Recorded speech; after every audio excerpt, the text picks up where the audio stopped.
Cheguei num culto, Deus pegou uma pastora e disse: Ingrid, você tá firme com Jesus? Eu disse: não tô firme. Ela falou: pois volte para Deus pelo amor, porque se você voltar pela dor, vai ser mais difícil. E naquele momento, eu virei as costas e falei comigo: quem essa pastora pensa que ela é para falar que eu vou voltar pela dor? Deus vai me obrigar a voltar para a igreja? Deus vai fazer com que eu entre na igreja numa cadeira de roda, em cima de um leito, de um hospital? Que Deus vai pôr a mão na minha vida? Eu não sou obrigado, eu não quero ir para a igreja agora, eu não tenho tempo, eu sou nova, eu tenho uma vida pela frente. E olha o que fizeram comigo na igreja: expuseram uma falha minha, um pecado meu. E aí foi quando, passado-se esse tempo, o Richard chegou da escolinha, da creche, na época, 2 anos e meio. E naquele dia eu trabalhava numa cafeteria e eu trouxe um produto químico para limpar a casa, só que eu trouxe num copo plástico. Eu disse: chega lá, eu vou misturar na água, multiplicar, como se fosse um detergente para desencardir o chão, tipo um limpa-pedra, mais ou menos, para a galera entender, para os irmãos entender. E eu tava com um amigo que veio conversar comigo, vizinho, e eu derrubei aquele produto e restou só um restinho. Eu falei: não, mas esse restinho aqui dá para mim pôr no balde e lavar a casa. E eu cheguei e eu deixei. O Richard chegou da creche, desceu. Quando ele desceu, ele ficou lá embaixo. E aí eu desci depois. Quando eu desci depois, o Richard já estava caindo, desfalecendo, que ele não sabia falar ainda muito bem, porque ele tinha só 2 aninhos e meio. E ele gritava: tá queimando, tá queimando, tá queimando. E meu filho vomitando muito, muita baba, muita saliva e muito sangue. E aí eu liguei pro Samu. O Samu falou: não induza o vômito, leva ele pro primeiro hospital. Levei ele pro primeiro hospital. O hospital falou: se ele tomar uma gelatina, se ele comer aqui, ele tá de alta. Eu queria voltar para minha rotina, porque quando a gente começa um processo de tratamento pela parte do Senhor, a gente acredita que vai acabar na nossa hora, no nosso tempo. E uma vez que você entra no processo de Deus, não tem como você sair. É só quando Ele determina. Tem prazo de início, mas tem prazo de término, e é o Senhor quem decreta.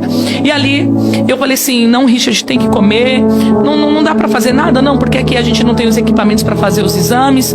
Vamos dar alta para ele. Deu alta, nós voltamos para casa. O Richard passou a noite toda agonizando de dor, gemendo de dor. Um bebê de 2 anos e meio de idade. E eu fui trabalhar no outro dia. Quando eu fui trabalhar no outro dia, eu senti aquele aperto no coração de mãe. E aí eu liguei para minha mãe e disse: mãe, como que o Ri tá? Ele já mamou? Ela falou assim: não, ele não mamou. E ele tá babando aqui, ele não tá comendo, ele não tá ativo, ele só tá deitado. Quando eu cheguei em casa, eu pedi pro meu patrão me liberar. Cheguei em casa, peguei o Richard e fui levar ele na Santa Casa, um hospital referência aqui na capital de São Paulo, hospital escola, maravilhoso.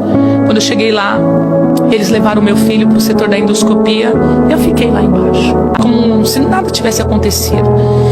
O Richard desceu numa maca de um hospital, cheio de equipamento. Levaram o Richard para uma enfermaria e disseram: nós não sabemos ainda o que seu filho tomou, mas o que ele tomou queimou a boca, a garganta, o esôfago e o estômago. E deu queimadura de 3º grau. Ele vai ter que fazer exames a bases muito forte, vai ter que tomar remédios fortíssimos à base de morfina e endorfina, porque grande é a dor. E amanhã sai o laudo da endoscopia. Que produto que foi esse que ele ingeriu? Porque foi um acidente doméstico. E ali o meu chão caiu. Quando o chão da gente cai, a gente não se preocupa quem está olhando, quem está tendo. Por isso que quando eu entro na presença de Deus, eu não preocupo quem está, se estão preocupados com a minha roupa, se estão preocupados com a minha forma de adorar. Eu sei como eu estive dentro de um hospital com meu filho desenganado pela medicina. Porque Deus falou que tinha uma marca, um chamado na minha vida, e não quis receber. E naquele dia, eu entrei naquele banheiro e falei: Deus, toca em mim, mas não toca no meu filho. Mas já era tarde demais. Deus permitiu, porque Deus não tenta ninguém, não faz mal a ninguém, mas Deus tirou a mão dele de proteção e permitiu as trevas tocar. Não matou, porque os médicos disseram: era para o teu filho ter morrido, mas ele não morreu. E aí no outro dia veio o laudo médico: o que o seu filho tomou, Ingrid, foi soda cáustica. E naquele momento eu falei: vamos lavar, vamos fazer lavagem de carvão. A médica disse: não tem como fazer lavagem de carvão, porque soda cáustica é um produto corrosivo. E digo mais: o seu filho nunca mais vai poder comer pela boca, o seu filho nunca mais vai poder beber pela boca. Ele vai comer agora, por um bom período, pela sonda nasointeral, que é uma sonda que vai pelo nariz e desce direto no estômago. A boca do Richard toda deformada, a língua dele deformada, os olhos fundos, porque já fazia dias que não comia, não bebia mais.